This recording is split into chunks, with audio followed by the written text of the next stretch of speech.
ਸਤਿਕਾਰਯੋਗ ਸਾਧ ਸੰਗਤ ਜੀਓ, ਜਿਵੇਂ ਆਪ ਸਾਰੀ ਸੰਗਤ ਨੂੰ ਪਤਾ ਹੀ ਹੈ ਕਿ ਗਿਆਨੀ ਜਗਤਾਰ ਸਿੰਘ ਜੀ ਨੇ ਮੰਜੀ ਸਾਹਿਬ ਦੀਵਾਨ ਹਾਲ ਦੇ ਅੰਦਰ ਜੋ 7 ਜਾਂ 8 ਮਈ ਨੂੰ ਉਹਨਾਂ ਨੇ ਕਥਾ ਕੀਤੀ ਹੈ, ਤੇ ਉਸ ਕਥਾ ਦੌਰਾਨ ਉਹਨਾਂ ਨੇ ਸੂਰਜ ਪ੍ਰਕਾਸ਼ ਦਾ ਹਵਾਲਾ ਦੇ ਕੇ ਤੇ ਆਨੰਦ ਸਾਹਿਬ ਜੀ ਦੀ ਬਾਣੀ ਜੋ ਸ਼੍ਰੀ ਗੁਰੂ ਅਮਰਦਾਸ ਮਹਾਰਾਜ ਜੀ ਦੀ ਉਚਾਰੀ ਹੋਈ ਹੈ, ਉਸ ਦੇ ਉੱਤੇ ਉਹਨਾਂ ਨੇ ਵਿਚਾਰ ਕਰਦਿਆਂ ਇਹ ਗੱਲ ਆਖੀ ਕਿ 38 ਪੌੜੀਆਂ ਗੁਰੂ ਅਮਰਦਾਸ ਮਹਾਰਾਜ ਜੀ ਦੀਆਂ ਹਨ।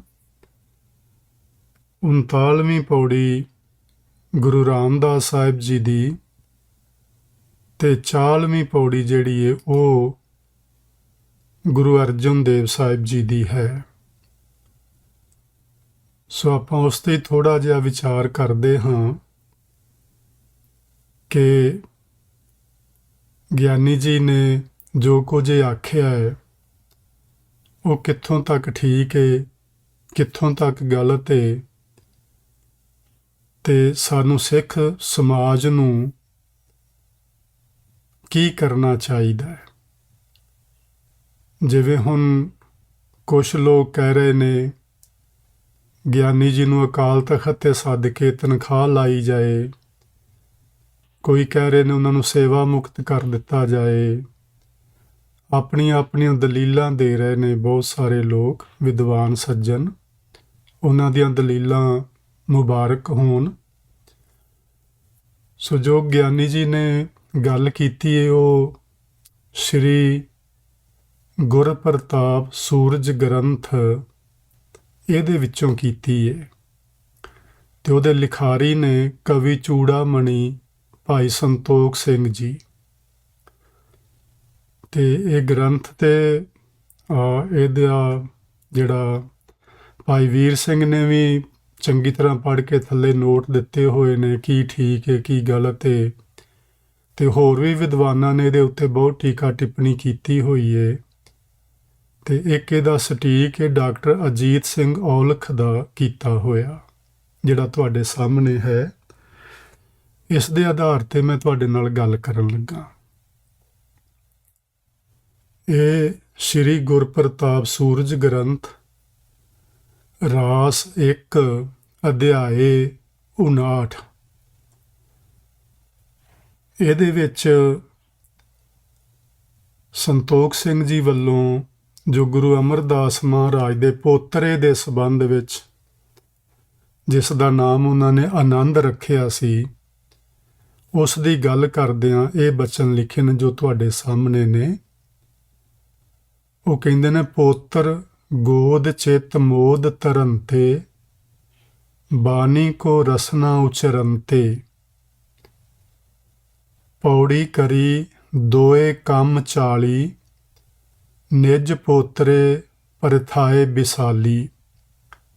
ਡਾਕਟਰ ਅਜੀਤ ਸਿੰਘ ਜੀ ਇਹਦੇ ਅਰਥ ਕਰਦੇ ਨੇ, ਚਿੱਤ ਵਿੱਚ ਬੜਾ ਮੋਦ ਧਾਰਨ ਕਰਕੇ, ਮੋਦ ਦਾ ਮਤਲਬ ਹੈ ਖੁਸ਼ੀ, ਚਿੱਤ ਵਿੱਚ ਬੜੀ ਖੁਸ਼ੀ ਧਾਰਨ ਕਰਕੇ ਪੋਤਰੇ ਨੂੰ ਗੋਦੀ ਵਿੱਚ ਚੁੱਕਿਆ ਸੀ ਅਤੇ ਬਾਣੀ ਦਾ ਉਚਾਰਨ ਕਰ ਰਹੇ ਸਨ। ਇਹ ਗੁਰੂ ਅਮਰਦਾਸ ਮਹਾਰਾਜ ਜੀ ਦੇ ਸੰਬੰਧ ਵਿੱਚ ਭਾਈ ਸੰਤੋਖ ਸਿੰਘ ਕਹਿ ਰਹੇ ਨੇ। ਉਹਨਾਂ 38 ਪੌੜੀਆਂ ਦਾ ਆਪਣੇ ਪੋਤਰੇ ਨੂੰ ਸਮਰਪਣ ਕਰਕੇ ਉਚਾਰਨ ਕੀਤਾ। ਇਹ ਜਿਹੜੀਆਂ 38 ਪੌੜੀਆਂ ਤੇ ਉਤਲੀ ਪੰਕਤੀ 'ਚ ਵੇਖੋ, ਪੌੜੀ ਕਰੀ ਦੋਏ ਕੰਮ 40, ਦੋਏ ਕੰਮ 40 ਯਾਨੀ 40 ਤੋਂ 2 ਘੱਟ ਪੌੜੀਆਂ, 38 ਪੌੜੀਆਂ ਗੁਰੂ ਅਮਰਦਾਸ ਮਹਾਰਾਜ ਜੀ ਨੇ ਆਪਣੇ ਪੋਤਰੇ ਆਨੰਦ ਜੀ ਦਾ ਨਾਂ ਰੱਖਿਆ ਗਿਆ, ਉਸ ਨੂੰ ਸਮਰਪਣ ਕਰਕੇ ਉਚਾਰਨ ਕੀਤੀਆਂ। ਸੋ ਇਹ ਪਹਿਲਾ ਬਚਨ ਜੋ ਭਾਈ ਸੰਤੋਖ ਸਿੰਘ ਨੇ ਲਿਖਿਆ, ਰਾਸ 1 ਅਧਿਆਏ 59, ਤੇ ਅਧਿਆਏ 59 ਦਾ ਬੰਦ ਨੰਬਰ 15 ਹੈ। ਅੱਗੇ ਵੇਖਦੇ ਹਾਂ ਉਸੇ ਹੀ ਅਧਿਆਏ ਦਾ ਬੰਦ ਨੰਬਰ 24, ਜਿਹਦੇ ਵਿੱਚ ਆਖਦੇ ਨੇ, ਆਨੰਦ ਮੂਲ ਬਾਣੀ ਸ਼ੁਭ ਕਰੀ, ਭਗਤ ਵਿਰਾਗ ਗਿਆਨ ਸੋ ਭਰੀ, ਚਤੁਰਥ ਪਾਤਸ਼ਾਹ ਜਬ ਭਏ, ਏਕ ਪੌੜੀ ਤਿੰਨਹੂ ਰਚ ਕਏ। ਇਹਦੇ ਅਰਥ ਕੀਤੇ ਨੇ ਡਾਕਟਰ ਅਜੀਤ ਸਿੰਘ ਹੁਰਾਂ। ਆਨੰਦ ਦੇਣ ਵਾਲੀ ਸ਼ੁਭ ਬਾਣੀ ਦੀ ਰਚਨਾ ਕੀਤੀ, ਜਿਹੜੀ ਭਗਤੀ, ਵਿਰਾਗ ਅਤੇ ਗਿਆਨ ਨਾਲ ਭਰੀ ਹੋਈ ਸੀ। ਜਦ ਚੌਥੇ ਪਾਤਸ਼ਾਹ ਹੋਏ ਤਾਂ ਇੱਕ ਪੌੜੀ ਦੀ ਰਚਨਾ ਉਹਨਾਂ ਨੇ ਕੀਤੀ। ਥੱਲੇ ਉਹਨਾਂ ਨੇ ਇੱਕ ਨੋਟ ਲਿਖਿਆ। ਨੋਟ ਵਿੱਚ ਲਿਖਦੇ ਨੇ, ਗੁਰੂ ਗ੍ਰੰਥ ਸਾਹਿਬ ਵਿੱਚ ਇਸ ਤੱਥ ਬਾਰੇ ਕੋਈ ਸੰਕੇਤ ਨਹੀਂ ਮਿਲਦਾ ਕਿ 39ਵੀਂ ਪੌੜੀ ਦੀ ਗੁਰੂ ਰਾਮਦਾਸ ਨੇ ਰਚਨਾ ਕੀਤੀ ਸੀ। ਇਸ ਲਈ ਇਹ ਮੰਨਣ ਯੋਗ ਨਹੀਂ। ਇਹ ਨੋਟ ਦਿੱਤਾ ਹੈ ਡਾਕਟਰ ਅਜੀਤ ਸਿੰਘ ਔਲਖ ਹੋਰਾਂ। ਜਿਹੜਾ ਗਿਆਨੀ ਜੀ ਨੇ ਪੜ੍ਹਿਆ ਤੇ ਜ਼ਰੂਰ ਹੋਣਾ ਹੈ, ਪਰ ਉਹਨਾਂ ਨੇ ਇਸ ਦੇ ਉੱਤੇ ਵਿਚਾਰ ਸ਼ਾਇਦ ਨਹੀਂ ਕੀਤਾ ਹੋਵੇ। ਇਸ ਤੋਂ ਅਗਲੀ ਪੌੜੀ ਜਿਹੜੀ 40ਵੀਂ, ਉਹ ਗੁਰੂ ਅਰਜਨ ਦੇਵ ਮਹਾਰਾਜ ਜੀ ਨੇ ਉਚਾਰੀ। ਉਹਦੇ ਬਾਰੇ ਵੀ ਗੁਰਪ੍ਰਤਾਪ ਸੂਰਜ ਗ੍ਰੰਥ ਲਿਖਦਾ ਹੈ। ਇਹ ਬੰਦ ਨੰਬਰ 25 ਏ ਉਸੇ ਹੀ ਅਧਿਆਏ ਦਾ। ਉਹਦੇ 'ਚ ਲਿਖਦੇ ਨੇ, ਇੱਕ ਸ਼੍ਰੀ ਅਰਜਨ ਤੇਹ ਸੰਗ ਜੋੜੀ, ਆਨੰਦ ਮਹਾਤਮ 40 ਪੌੜੀ, ਅੰਮ੍ਰਿਤ ਸਮੈ ਜੋ ਪਠਹਿ ਆਨੰਦ, ਮਿਲਹਿ ਗੋਬਿੰਦ ਮੁਕੰਦ ਆਨੰਦ। ਇਹਦੇ ਅਰਥ ਉਹਨਾਂ ਨੇ ਕੀਤੇ ਨੇ, ਇੱਕ ਪੌੜੀ ਗੁਰੂ ਅਰਜਨ ਦੇਵ ਜੀ ਨੇ ਰਚ ਕੇ ਨਾਲ ਜੋੜੀ, ਭਾਵ 38 ਗੁਰੂ ਅਮਰਦਾਸ ਜੀ ਨੇ ਲਿਖੀਆਂ ਸਨ।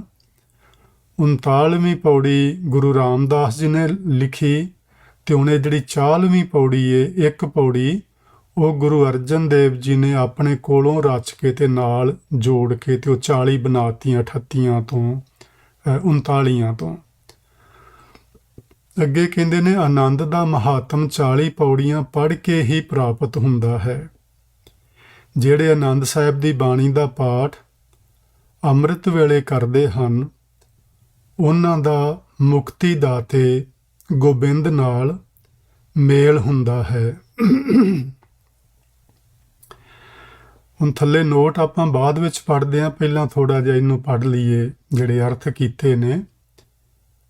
ਇੱਥੇ ਲਿਖਿਆ ਕਿ ਆਨੰਦ ਦਾ ਮਹਾਤਮ 40 ਪੌੜੀਆਂ ਪੜ੍ਹ ਕੇ ਹੀ ਪ੍ਰਾਪਤ ਹੁੰਦਾ ਹੈ। ਤੇ ਤੁਸੀਂ ਕਦੀ ਵਿਚਾਰਿਆ ਹੈ ਕਿ ਜਿੰਨੇ ਗੁਰਦੁਆਰੇ ਨੇ ਪੂਰੀ ਦੁਨੀਆ ਦੇ ਅੰਦਰ, ਸਿੱਖ ਸਮਾਜ ਜਿੱਥੇ ਵੀ ਕਿਤੇ ਰਹਿੰਦੇ ਨੇ ਲੋਕ, ਹਰ ਥਾਂ ਤੇ ਸਿਰਫ 5 ਪੌੜੀਆਂ ਪਹਿਲੀਆਂ ਆਨੰਦ ਸਾਹਿਬ ਦੀਆਂ ਤੇ 1 ਪੌੜੀ ਅਖੀਰਲੀ, ਯਾਨੀ 6 ਹੀ ਪੌੜੀਆਂ ਪੜ੍ਹੀਆਂ ਜਾਂਦੀਆਂ ਨੇ। ਇਹ ਪੂਰੀਆਂ 40 ਕੋਈ ਵੀ ਨਹੀਂ ਪੜ੍ਹਦਾ। ਤੁਸੀਂ ਵੇਖਿਆ ਹੋਣਾ ਜਦੋਂ ਦੀਵਾਨ ਦਾ ਸਮਾਪਤੀ ਹੁੰਦੀ ਹੈ ਤੇ 6 ਪੌੜੀਆਂ ਪੜ੍ਹੀਆਂ ਜਾਂਦੀਆਂ ਨੇ। ਸੋ ਇਹ ਗੱਲ ਇੱਕ। ਦੂਸਰਾ, ਥੱਲੇ ਨੋਟ ਪੜ੍ਹੀਏ, 40 ਪੌੜੀਆਂ ਦੀ ਰਚਨਾ ਗੁਰੂ ਅਮਰਦਾਸ ਜੀ ਨੇ ਹੀ ਕੀਤੀ ਸੀ। ਕਵੀ ਜੀ ਕਿਸੇ ਆਧਾਰ ਬਗੈਰ ਭੁਲੇਖਾ ਉਤਪੰਨ ਕਰ ਰਹੇ ਹਨ।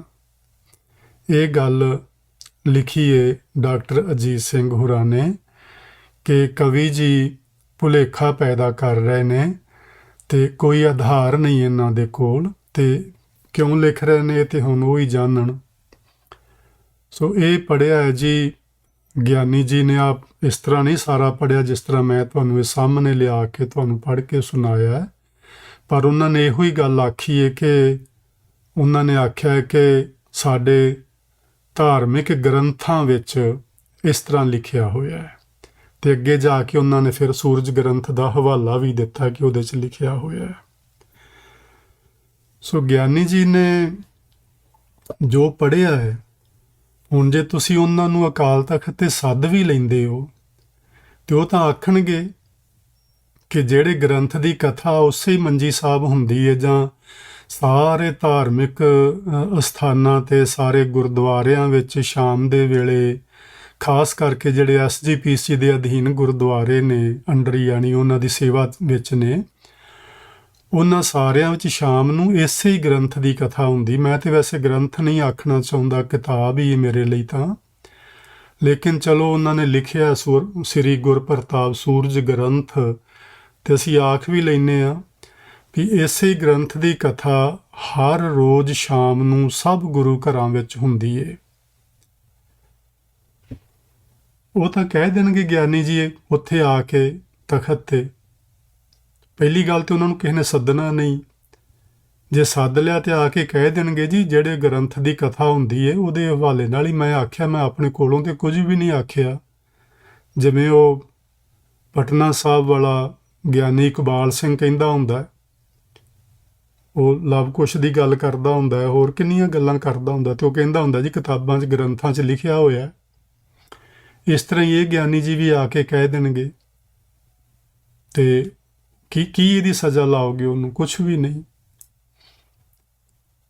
ਜਿਹੜੀ ਗੱਲ ਕਰਨ ਵਾਲੀ ਉਹ ਇਹ ਆ ਕਿ ਜਿਹੜੇ ਸਿਆਣੇ ਡਾਕਟਰ ਹੁੰਦੇ ਨੇ ਨਾ, ਉਹ ਬਿਮਾਰੀ ਵੱਲ ਧਿਆਨ ਘੱਟ ਦਿੰਦੇ ਨੇ ਤੇ ਬਿਮਾਰੀ ਦੀ ਜੜ੍ਹ ਵੱਲ ਜ਼ਿਆਦਾ ਦਿੰਦੇ ਨੇ ਵੀ ਇਸ ਬਿਮਾਰੀ ਦੀ ਜੜ੍ਹ ਕਿੱਥੇ ਆ। ਉਸ ਜੜ੍ਹ ਨੂੰ ਕੱਟਣਾ ਚਾਹੁੰਦੇ ਨੇ। ਬਿਮਾਰੀ ਆਪਣੇ ਆਪ ਚਲੀ ਜਾਏਗੀ ਜੇ ਜੜ੍ਹ ਕੱਟ ਦਿੱਤੀ ਜਾਏ ਬਿਮਾਰੀ ਦੀ। ਤੇ ਇਹ ਬਿਮਾਰੀ ਕਿੱਥੇ ਆ, ਡਾਕਟਰ ਨੂੰ ਤੇ ਜੜ੍ਹ ਲੱਭਣੀ ਪੈਂਦੀ ਹੈ ਨਾ ਕਿ ਇਸ ਬਿਮਾਰੀ ਦੀ ਜੜ੍ਹ ਕਿੱਥੇ ਆ ਤੇ ਜੜ੍ਹੋਂ ਨੂੰ ਪੁੱਟਾਂ ਮੈਂ। ਲੇਕਿਨ ਸਿੱਖ ਕੌਮ ਤੇ ਏਡੀ ਭਾਗਾਂ ਵਾਲੀ ਕਿ ਇਹਨਾਂ ਨੂੰ ਤੇ ਜੜ੍ਹ ਲੱਭੀ ਹੋਈ ਹੈ, ਔਰ ਬੜੇ ਚਿਰ ਦੀ ਲੱਭੀ ਜੜ੍ਹ। ਬਿਮਾਰੀ ਦੀ ਜੜ੍ਹ ਕਿੱਥੇ ਆ?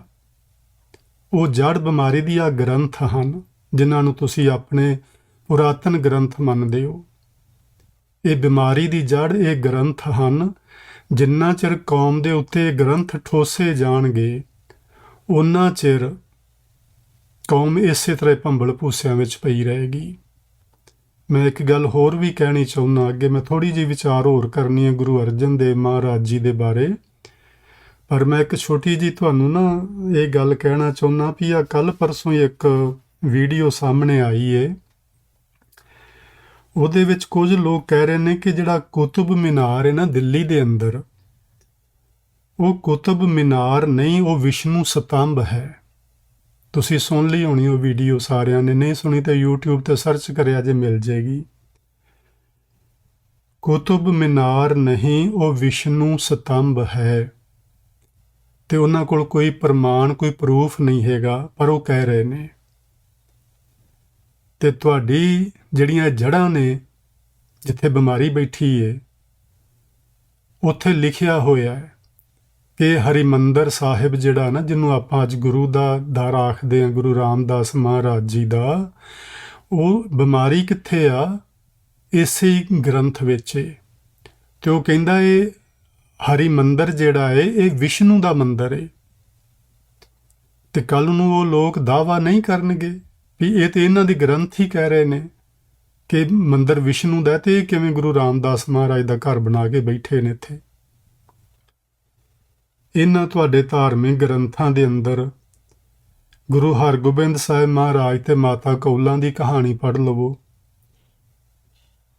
ਇਹਨਾਂ ਤੁਹਾਡੇ ਪੁਰਾਤਨ ਗ੍ਰੰਥਾਂ ਵਿੱਚ ਗੁਰੂ ਗੋਬਿੰਦ ਸਿੰਘ ਮਹਾਰਾਜ ਜੀ ਦੇ ਕੋਲ ਅਫੀਮ ਦੀ ਡੱਬੀ, ਉਹ ਵੀ ਵੇਖ ਲਿਆ ਕਰੋ।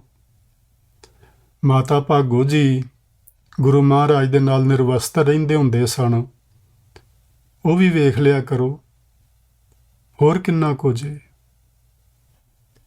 ਸੋ ਗੁਰਮੁਖੋ, ਸਾਨੂੰ ਜ਼ਰੂਰਤ ਹੈ ਬਿਮਾਰੀ ਦੀ ਜੜ੍ਹ ਪੁੱਟਣ ਦੀ। ਇਹਨਾਂ ਗ੍ਰੰਥਾਂ ਤੋਂ ਖਹਿੜਾ ਛਡਵਾਓ। ਇਹਨਾਂ ਗ੍ਰੰਥਾਂ ਨੇ ਤੁਹਾਡੀ ਕੌਮ ਦੀਆਂ ਬੇੜੀਆਂ ਵਿੱਚ ਵੱਟੇ ਪਾਏ ਹੋਏ ਨੇ। ਇਹਨਾਂ ਤੋਂ ਬਚੋ ਜੇ ਬਚਿਆ ਜਾਂਦਾ। ਗੁਰੂ ਮਹਾਰਾਜ ਨੇ ਤੁਹਾਨੂੰ ਗੁਰਬਾਣੀ ਦਿੱਤੀ, ਗੁਰਬਾਣੀ ਨਾਲ ਜੁੜੋ, ਗੁਰਬਾਣੀ ਦਾ ਉਹਦਾ ਹੁਕਮ ਮੰਨੋ, ਉਹਦੇ ਅਨੁਸਾਰ ਜੀਵਨ ਜੀਓ। ਤੇ ਆਹ ਜੋ ਕੁਝ ਆਪਾਂ ਕਰਦੇ ਹਾਂ, ਲਿਖਿਆ ਪੜ੍ਹੀ ਜਾਂਦੇ ਹਾਂ, ਇਹ ਕੌਮ ਲਈ ਬਹੁਤ ਘਾਤਕ ਸਿੱਧ ਹੋਵੇਗਾ, ਹੋ ਰਿਹਾ ਹੈ, ਤੇ ਆਉਣ ਵਾਲੇ ਸਮੇਂ 'ਚ ਹੋਰ ਵੀ ਮਾੜਾ ਹਾਲ ਹੋਵੇਗਾ। ਆਓ ਥੋੜ੍ਹੀ ਜਿਹੀ ਗੱਲ ਆਪਾਂ ਅੱਗੇ ਤੋਰਦੇ ਹਾਂ ਕਿ ਭਾਈ ਸੰਤੋਖ ਸਿੰਘ ਨੇ ਜੋ ਲਿਖਿਆ ਤੁਸੀਂ ਉਹ ਵੇਖ ਲਿਆ, ਪੜ੍ਹ ਲਿਆ ਹੈ। ਧੰਨ ਗੁਰੂ ਅਰਜਨ ਦੇਵ ਮਹਾਰਾਜ ਉਹ ਕਿੰਨੀ ਲੰਮੀ ਸੋਚ, ਕਿੰਨੀ ਇਮਾਨਦਾਰੀ ਨਾਲ ਇੱਕ ਇੱਕ ਪੰਕਤੀ ਲਿਖ ਰਹੇ ਨੇ, ਕਿਉਂਕਿ ਗੁਰੂ ਗ੍ਰੰਥ ਸਾਹਿਬ ਜਾਂ ਉਸ ਵਕਤ ਆਦਿ ਗ੍ਰੰਥ ਸਾਹਿਬ ਨੂੰ ਸੰਪਾਦਿਤ ਤੇ ਉਹਨਾਂ ਨੇ ਕੀਤਾ ਹੈ। ਤੇ ਉਹਨਾਂ ਨੇ ਇੱਕ ਸ਼ਬਦ ਲਿਆ ਹੈ ਭਗਤ ਕਬੀਰ ਸਾਹਿਬ ਜੀ ਦਾ, ਤੇ ਉਹਦੇ ਵਿੱਚ ਨਾ ਉਹਨਾਂ ਨੇ ਆਪਣੀਆਂ ਸਿਰਫ 2 ਪੰਕਤੀਆਂ ਲਿਖੀਆਂ ਨੇ। ਤੇ ਜਿੱਥੇ ਉਹਨਾਂ ਨੇ ਆਪਣੀਆਂ 2 ਪੰਕਤੀਆਂ ਲਿਖੀਆਂ ਨੇ ਥੱਲੇ ਵਾਲੀਆਂ, ਰਾਮ ਰਮਤ ਮਤ ਪ੍ਰਗਟੀ ਆਈ, ਕਹੋ ਕਬੀਰ ਗੁਰ ਸੋਝੀ ਪਾਈ, ਇਹ ਗੁਰੂ ਅਰਜਨ ਦੇਵ ਮਹਾਰਾਜ ਜੀ ਦੀਆਂ 2 ਪੰਕਤੀਆਂ ਨੇ। ਉਤਲਾ ਸਾਰਾ ਸ਼ਬਦ ਜਿਹੜਾ ਉਹ ਕਬੀਰ ਜੀ ਦਾ ਹੈ। ਤੇ ਉਹਦਾ ਸਿਰਲੇਖ ਵੇਖੋ ਸਭ ਤੋਂ ਉੱਤੇ, ਗੌੜੀ ਕਬੀਰ ਜੀ ਕੀ ਨਾਲ ਰਲਾਏ ਲਿਖਿਆ ਮਹਿਲਾ ਪੰਜਵਾਂ। ਹੁਣ ਇਹ 2 ਪੰਕਤੀਆਂ ਗੁਰੂ ਅਰਜਨ ਦੇਵ ਮਹਾਰਾਜ ਜੀ ਨੇ ਆਪਣੀਆਂ ਲਿਖੀਆਂ ਕਬੀਰ ਜੀ ਦੇ ਸ਼ਬਦ ਵਿੱਚ, ਤੇ ਉਹਨਾਂ ਨੇ ਲਿਖ ਦਿੱਤਾ ਕਿ ਇਹ ਸ਼ਬਦ ਭਾਈ ਕਬੀਰ ਸਾਹਿਬ ਜੀ ਦਾ, ਇਹ ਮੇਰਾ ਨਹੀਂ, ਮੈਂ ਇਹਦੇ ਵਿੱਚ ਆਪਣੀਆਂ 2 ਪੰਕਤੀਆਂ ਰਲਾ ਕੇ ਲਿਖ ਰਿਹਾ ਹਾਂ। ਇਸ ਤੋਂ ਵੱਡੀ ਇਮਾਨਦਾਰੀ ਤੁਹਾਨੂੰ ਕਿਦੋਂ ਝਲਕੇਗੀ? ਇੱਥੇ ਵੇਖੀਦਾ ਲੋਕ ਪ੍ਰਚਾਰ ਕਰਦੇ ਨੇ, ਕਵਿਤਾਵਾਂ ਪੜ੍ਹਦੇ ਨੇ, ਲੋਕਾਂ ਦੇ ਲਿਖੇ ਹੋਏ ਆਰਟੀਕਲ ਉਹਨਾਂ ਨੂੰ ਪੜ੍ਹ ਕੇ ਅੱਗੇ ਕਥਾ ਕਰਦੇ ਨੇ ਆਪਣੀ ਬਣਾ ਕੇ। ਉਹ ਇਮਾਨਦਾਰੀ ਨਹੀਂ ਹੁੰਦੀ। ਇਮਾਨਦਾਰੀ ਇਸ ਗੱਲ ਵਿੱਚ ਹੁੰਦੀ ਹੈ ਕਿ ਕਿਸੇ ਵਿਅਕਤੀ ਦਾ, ਕਿਸੇ ਗੁਰੂ ਦਾ, ਕਿਸੇ ਭਗਤ ਦਾ, ਕਿਸੇ ਕਵੀ ਦਾ ਤੁਸੀਂ ਇੱਕ ਵੀ ਅੱਖਰ ਲੈਂਦੇ ਹੋ ਆਪਣੀ ਕਥਾ ਵਿੱਚ, ਆਪਣੇ ਵਿਚਾਰ ਵਿੱਚ, ਆਪਣੇ ਲੈਕਚਰ ਵਿੱਚ, ਤੇ ਉਹਦਾ ਨਾਂ ਦੱਸਣਾ ਚਾਹੀਦਾ ਕਿ ਆਹ ਇੱਕ ਅੱਖਰ ਉਸ ਲਿਖਾਰੀ ਦਾ ਹੈ, ਜਿਵੇਂ ਗੁਰੂ ਅਰਜਨ ਦੇਵ ਮਹਾਰਾਜ ਜੀ ਨੇ ਇੱਥੇ ਲਿਖਿਆ ਹੋਇਆ ਹੈ।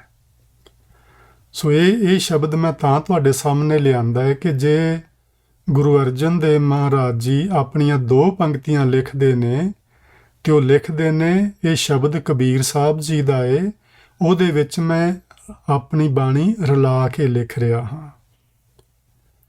ਤੇ ਜੇ ਆਨੰਦ ਸਾਹਿਬ ਜੀ ਦੇ ਵਿੱਚ ਉਹਨਾਂ ਨੇ ਪੂਰੀ 40ਵੀਂ ਪੌੜੀ ਹੀ ਆਪਣੀ ਲਿਖੀ ਹੁੰਦੀ ਤੇ ਉਹ ਨਾ ਕਹਿੰਦੇ ਵੀ ਇਹ 38 ਪੌੜੀਆਂ ਗੁਰੂ ਅਮਰਦਾਸ ਮਹਾਰਾਜ ਜੀ ਦੀਆਂ ਨੇ, 39ਵੀਂ ਪੌੜੀ ਧੰਨ ਗੁਰੂ ਰਾਮਦਾਸ ਮਹਾਰਾਜ ਜੀ ਦੀ ਏ, ਤੇ ਆ 40ਵੀਂ ਪੌੜੀ ਨਾਲ ਮੈਂ ਰਲਾ ਕੇ ਲਿਖਣਾ ਵਾ ਪਿਆ। ਉਹਨਾਂ ਨੇ ਜ਼ਰੂਰ ਲਿਖ ਦੇਣਾ ਸੀ ਗੁਰਮੁਖੋ, ਗੁਰੂ ਅਰਜਨ ਦੇਵ ਮਹਾਰਾਜ ਸਾਡੇ ਵਰਗੇ ਤੇ ਨਹੀਂ ਸੀ ਨਾ। ਤੇ ਸਾਨੂੰ ਸਮਝਣਾ ਚਾਹੀਦਾ ਹੈ ਕਿ ਇਹ ਆਨੰਦ ਸਾਹਿਬ ਦੀ ਪੂਰੀ ਬਾਣੀ 40 ਪੌੜੀਆਂ ਗੁਰੂ ਅਮਰਦਾਸ ਮਹਾਰਾਜ ਜੀ ਦੀਆਂ ਨੇ। ਉਹਦੇ ਉੱਤੇ ਸਿਰਲੇਖ ਹੈ ਰਾਮ ਕਲੀ ਮਹਿਲਾ ਤੀਜਾ। ਉਹ ਤੀਜੇ ਪਾਤਸ਼ਾਹ ਜੀ ਦੀ ਸੰਪੂਰਨ ਬਾਣੀ, ਸਮੁੱਚੀ ਬਾਣੀ ਉਹਨਾਂ ਦੀ ਏ। ਕਿਸੇ ਨੇ ਉਹਦੇ ਵਿੱਚ ਕੁਛ ਨਹੀਂ, ਨਾ ਕੋਈ ਪੌੜੀ, ਨਾ ਕੋਈ ਅੱਖਰ, ਨਾ ਕੋਈ ਲਗ ਮਾਤਰਾ ਵੱਧ ਘੱਟ ਨਹੀਂ ਕੀਤੀ। ਸੋ ਇਹ ਗੱਲਾਂ ਜੀ ਸਾਨੂੰ ਸਮਝਣੀਆਂ ਚਾਹੀਦੀਆਂ ਨੇ। ਤੇ ਮੈਂ ਤੁਹਾਨੂੰ ਬੇਨਤੀ ਕੀਤੀ ਹੈ ਕਿ ਸਿਆਣਾ ਡਾਕਟਰ ਉਹ ਹੁੰਦਾ ਹੈ ਜਿਹੜਾ ਬਿਮਾਰੀ ਦੀ ਜੜ ਕੱਟੇ, ਤੇ ਜੜ ਜਿਹੜੀ ਬਿਮਾਰੀ ਦੀ ਉਹ ਇਹਨਾਂ ਕਹੇ ਜਾਂਦੇ ਪੁਰਾਤਨ ਗ੍ਰੰਥਾਂ ਦੇ ਵਿੱਚ ਏ। ਜੇ ਤੁਸੀਂ ਇਸ ਨੂੰ ਕੱਟ ਸਕੋ ਤੇ ਭਲਾ, ਜੇ ਨਾ ਕੱਟ ਸਕੋ ਤੇ ਸਾਡੇ ਪੱਲੇ ਖੁਆਰੀ ਹੀ ਪੈਣੀ, ਹੋਰ ਕੁਝ ਨਹੀਂ ਪੈਣਾ।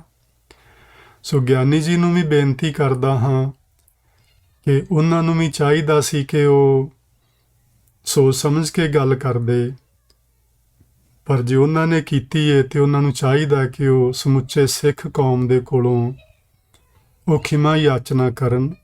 ਚੰਗੀ ਗੱਲ ਹੋਵੇਗੀ, ਇਹਦੇ 'ਚ ਉਹਨਾਂ ਦੀ ਹੋਰ ਵਡਿਆਈ ਹੋਏਗੀ, ਤੇ ਉਹਨਾਂ ਨੂੰ ਖਿਮਾ ਯਾਚਨਾ ਕਰਨੀ ਚਾਹੀਦੀ ਹੈ। ਤੇ ਅੱਬਲ ਤੇ ਹੁਣ ਪੰਥ ਜਿਹੜਾ ਹੈਗਾ ਤੁਹਾਨੂੰ ਪਤਾ ਹੀ ਹੈ ਹੁਣ ਕਿੱਥੇ ਆ ਪੰਥ, ਵਾਹਿਗੁਰੂ ਜਾਣੇ। ਪਰ ਜੇ ਹੈ ਵੀ ਏ ਤੇ ਪੰਥ ਨੂੰ ਚਾਹੀਦਾ ਉਹ ਇਕੱਠੇ ਹੋਣ, ਸਾਰੀ ਸੰਗਤ ਨੂੰ ਚਾਹੀਦਾ ਕਿ ਉਹ ਇਹ ਜਿਹੜੇ ਪੁਰਾਤਨ ਗ੍ਰੰਥ ਨੇ, ਜੇ ਸੱਚਮੁੱਚ ਉਹਨਾਂ ਵਿੱਚ ਕੋਈ ਚੰਗੀ ਗੱਲ ਹੈ ਤੇ ਕੱਢ ਕੇ ਬਾਹਰ ਵੱਖਰੀ ਰੱਖ ਲਓ, ਕੋਈ ਮਨਾ ਥੋੜ੍ਹੀ ਕਰਦਾ ਹੈ। ਪਰ ਜਿਹੜਾ ਉਹਨਾਂ ਦੇ ਵਿੱਚ ਇਹੋ ਜਿਹੀਆਂ ਗੱਲਾਂ ਨੇ ਜਿਹੜੀਆਂ ਕਿ ਸੱਚੀ ਕਰਨ ਨੂੰ ਵੀ ਮਨ ਨਹੀਂ ਕਰਦਾ ਹੁੰਦਾ ਕਈ ਵਾਰੀ, ਤੇ ਉਹਨਾਂ ਗੱਲਾਂ ਤੋਂ ਨਿਜਾਤ ਸਾਨੂੰ ਚਾਹੀਦੀ ਏ। ਪੰਥ ਨੂੰ ਮੈਂ ਹੱਥ ਬੰਨ੍ਹ ਕੇ ਬੇਨਤੀ ਕਰਦਾ ਕਿ ਪਹਿਲੀ ਗੱਲ ਤੇ ਸਮੁੱਚੇ ਸੰਪੂਰਨ ਰੂਪ ਵਿੱਚ ਗ੍ਰੰਥ ਜਿਹੜੇ ਨੇ ਇਹਨਾਂ ਨੂੰ ਪਰੇ ਕਰ ਦੇਣਾ ਚਾਹੀਦਾ ਹੈ। ਫਿਰ ਵੀ ਜੇ ਤੁਸੀਂ ਇਹਨਾਂ ਵਿੱਚੋਂ ਕੁਝ ਰੱਖਣਾ ਚਾਹੁੰਦੇ ਹੋ ਤੇ ਇੱਕ ਕਮੇਟੀ ਬਣਾਓ ਵਿਦਵਾਨਾਂ ਦੀ, ਉਹ ਜਿਹੜੀਆਂ ਕੋਈ 2-4 ਗੱਲਾਂ ਇਸ ਪੂਰੇ 14 ਜਿਲਦਾਂ ਵਿੱਚੋਂ ਕੋਈ 5-7 ਗੱਲਾਂ ਤੁਹਾਨੂੰ ਲੱਭਣਗੀਆਂ ਜਿਹੜੀਆਂ ਚੱਜ ਦੀਆਂ ਹੋਣਗੀਆਂ, ਬਾਕੀ ਸਾਰਾ ਇਹੋ ਕੁਝ ਹੀ ਏ। ਤੇ ਜਿਹੜੀਆਂ ਕੋਈ ਚੱਜ ਦੀਆਂ ਗੱਲਾਂ ਨੇ ਉਹ ਇਹਦੇ ਵਿੱਚੋਂ ਵੱਖਰੀ ਇੱਕ ਕਿਤਾਬ ਬਣਾ ਲਓ, ਇਸ ਗ੍ਰੰਥ ਨੂੰ ਨਾ ਰੱਖੋ। ਇੱਕ ਵੱਖਰੀ ਕਿਤਾਬ ਬਣਾ ਲਓ ਇਤਿਹਾਸ ਦੀ, ਤੇ ਉਹਦੇ ਵਿੱਚ ਉਹਨਾਂ ਨੂੰ ਨੋਟ ਕਰ ਲਓ ਤੇ ਉਹ ਸਿੱਖ ਸੰਗਤਾਂ ਤੱਕ ਪਹੁੰਚਾਓ। ਉਹਦੀ ਕਥਾ ਹਰ ਰੋਜ਼ ਰਾਤ ਨੂੰ ਕਰਵਾਓ, ਸ਼ਾਮ ਨੂੰ। ਆਹ ਸਿੱਖ ਕੌਮ ਦੇ ਉੱਤੇ ਨਾ ਠੋਸੋ। ਇਹ ਤੁਸੀਂ ਸਿੱਖ ਕੌਮ ਦੇ ਨਾਲ ਬਹੁਤ ਭਾਰਾ ਅਨਿਆਂ ਕਰ ਰਹੇ ਹੋ, ਤੇ ਸਮਝਣ ਦੀ ਕੋਸ਼ਿਸ਼ ਕਰਨਾ ਜੀ। ਮੈਂ ਤੁਹਾਡੇ ਨਾਲ ਇਹ ਵਿਚਾਰ ਸਾਂਝੀ ਕੀਤੀ ਏ। ਹੋ ਸਕਦਾ ਕੋਈ ਭੁੱਲ ਗਲਤੀ ਹੋਈ ਹੋਵੇ, ਮੈਂ ਉਹਦੇ ਲਈ ਖਿਮਾ ਚਾਹਾਂਗਾ। ਵਾਹਿਗੁਰੂ ਜੀ ਕਾ ਖਾਲਸਾ, ਵਾਹਿਗੁਰੂ ਜੀ ਕੀ ਫਤਿਹ।